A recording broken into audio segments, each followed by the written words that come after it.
Coming up in the news, police releasing the 2020 crime statistics today. The Prime Minister says the government is making land available for home ownership. And a young Grand Bahamian to join the professional ranks in baseball. I feel excitement. Also, I feel anxious to start my professional career, and I know I'm going to make everyone proud and represent the Bahamas very well. The Bahamas Tonight, the Northern Edition, starts now. This is the Bahamas Tonight, Northern Edition.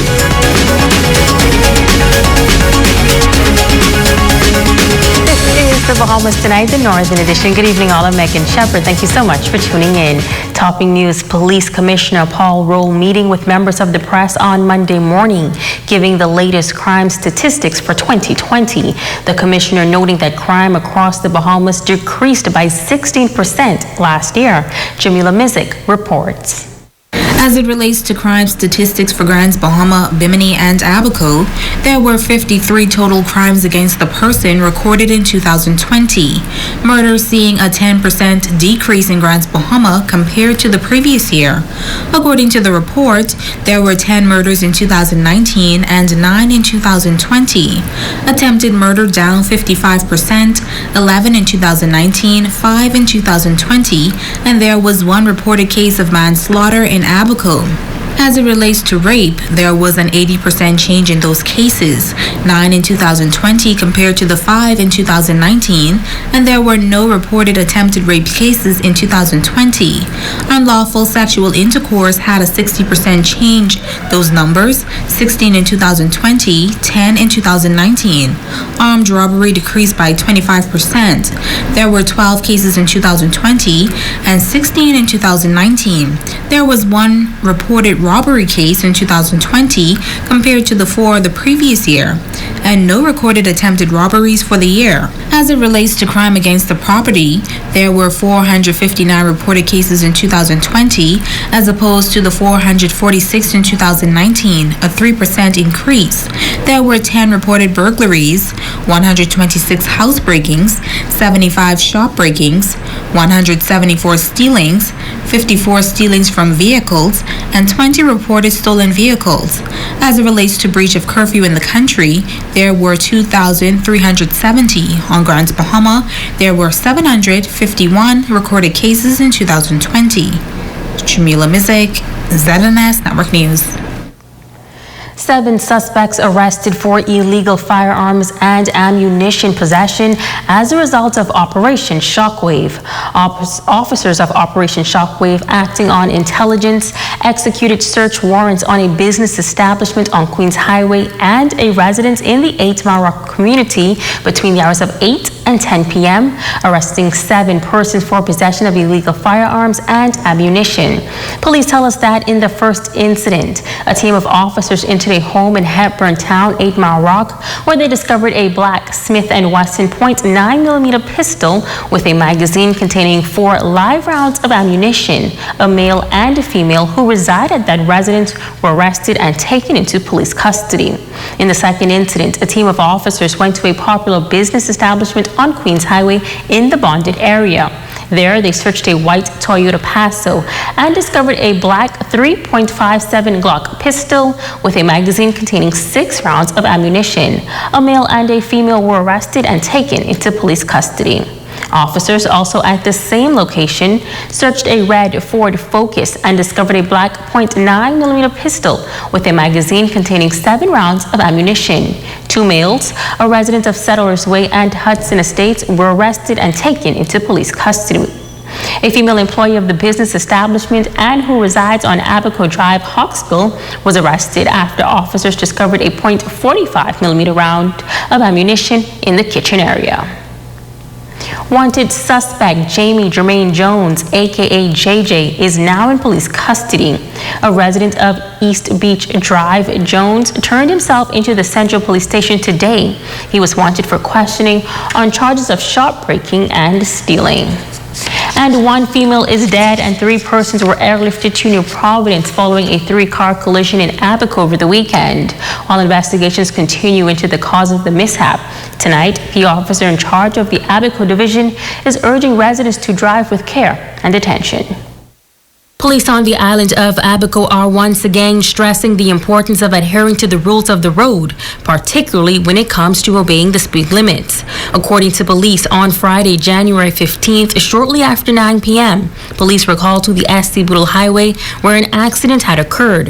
The first vehicle, a silver 2009 Honda Fit, driven by a male with a female passenger, received extensive damage. Officers, upon arrival at the scene, met the lifeless body of the female passenger, who was later pronounced dead by a doctor at the Marsh Harbor Clinic. The male driver sustained serious injuries. The second vehicle, a silver 2001 Honda Accord with 2 passengers, were transported to the Marsh Harbor Clinic with serious injuries. The third vehicle, a gray 2007 Honda Accord with 2 passengers, also received damage. The front seat passenger received non-life-threatening injuries and was transported to the Marsh Harbor Clinic for further medical attention. The driver remained on scene to assist police. Officer in charge of the Abaco Division, Superintendent Robert Simmons, gives the details. A 3-car collision occurred on SC Budal Highway in the area of the old Chester's service station, involving injuries. 4 persons was injured, 1 a fatality. The person is a Negro female who appears to be in her late 30s. The other 3 injured persons were was airlifted to Nassau. Now, Superintendent Simmons could not confirm if speed was a factor in this accident. However, he did admonish all road users to drive with due care and attention. I realized that there were several accidents over the holidays. I really think that speed may have been a factor, but I will reach out to the public to remind them to obey the safeties of the road. If you're going someplace, leave in sufficient time that you don't have to speed, especially at night. Always remember to keep left. Always remember in oncoming traffic, when you are blinded by lights, slow down and stay to the left. Remember, whenever there is some function on the family island, normally we have persons who don't know the road. So obey the speed limit so you can keep safe. Initial investigations revealed that the accident occurred as a result of a head-on collision involving the 2009 silver Honda Fit and the 2001 silver Honda Accord, which resulted in the collision of the third vehicle, a gray 2007 Honda Accord. Officers from the Traffic Division on Grand Bahama traveled to Abaco to assist in the investigation of this matter.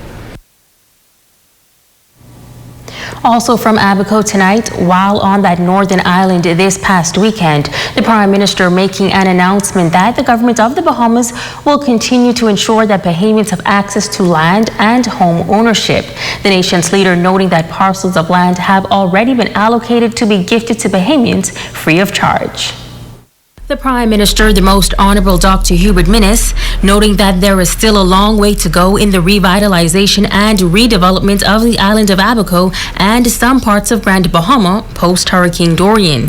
He says progress is being made thanks to public-private partnerships with private corporations and non-governmental organizations. Thus far, $11 million have been spent, with hundreds of homeowners assisted under the Disaster Reconstruction Authority Small Loans Repair Program. Working with the various partners, the DRA has provided 150 temporary housing domes on Abaco and the Keys, and 20 homes for families at Sweetings Key and East Grand Bahama. 2 60-acre sites in Spring City and Wilson City, Abaco, have been identified for permanent housing.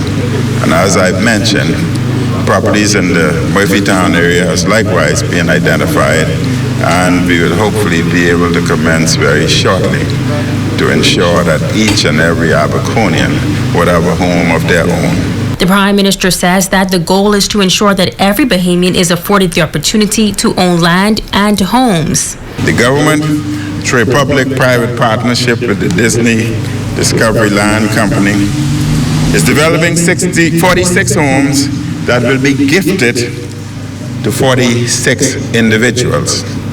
I want to repeat, 46 homes are being gifted by the Disney Discovery Land Company, and these homes will be gifted to Bahamians.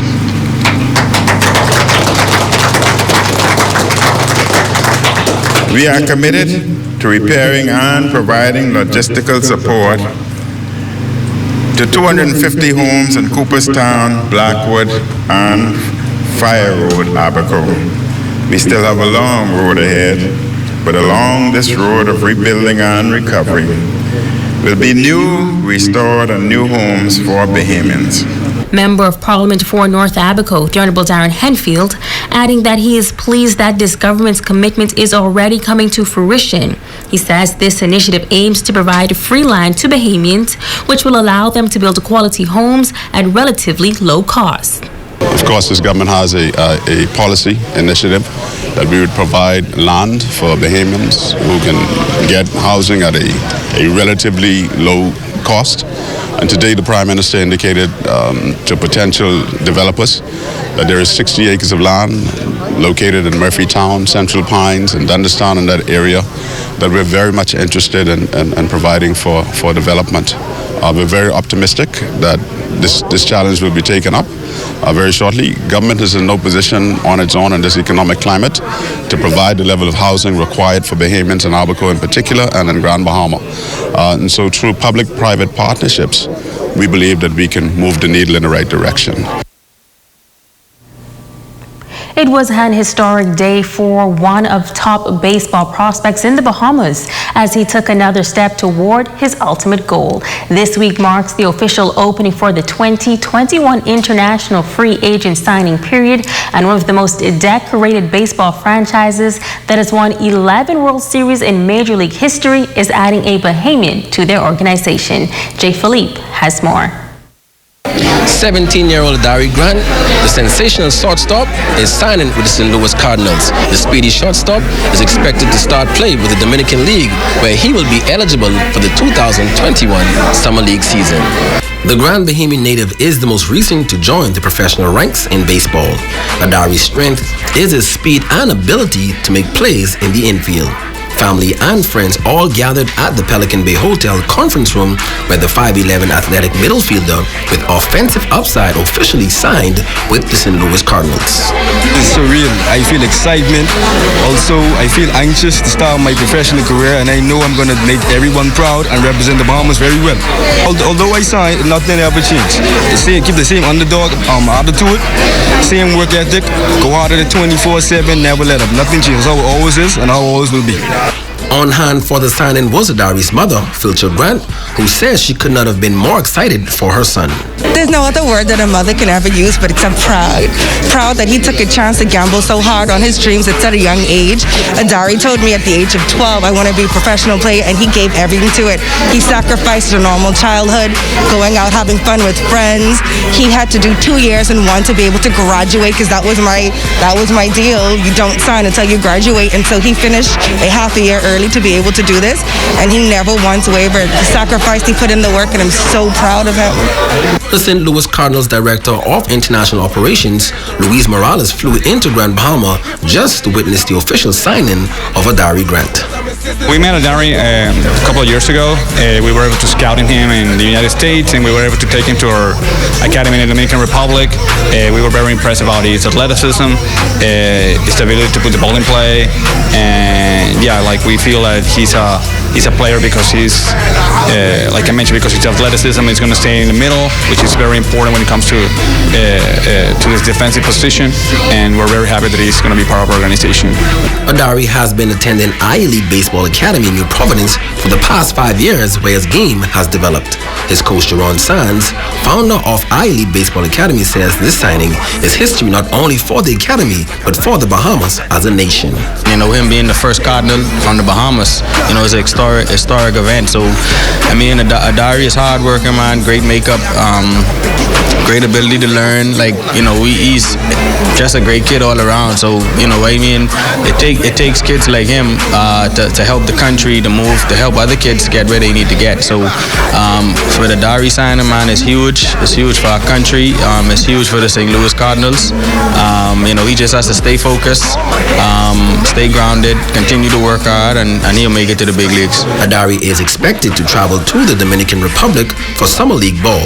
The Major League prospect says that it was overwhelming to have his family and supporters present at the signing. I feel very proud that my family is proud of me. And they have been there all the way. It took everyone. It's not just my mother, it's not just my grandmother, my father. It's a lot. It's a whole village. And to know they're helped by my side, it means a lot to me. According to the shortstop, the real work starts now, as he says his ultimate goal is to one day play in the majors. I'm Jay Philippe, ZNS Network News. Congratulations and all the best to you. Stay with us. There's more news right after this break.